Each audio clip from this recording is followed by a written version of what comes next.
हनुमान् श्रीपदो वायुपुत्रो रुद्रो नघोजरः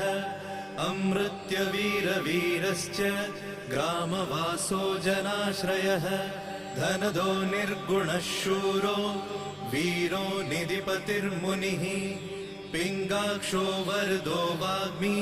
सीताशोकविनाशकः शिवः शर्वत्परो व्यक्तो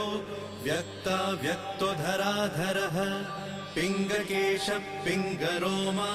श्रुतिगम्यः सनातनः अनादिर्भगवान् देवो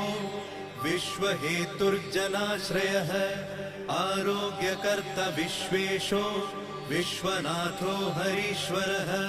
भर्गो रामो रामभक्तः कल्याणप्रकृतिस्थिरः विश्वम्भरो विश्वमूर्तिर्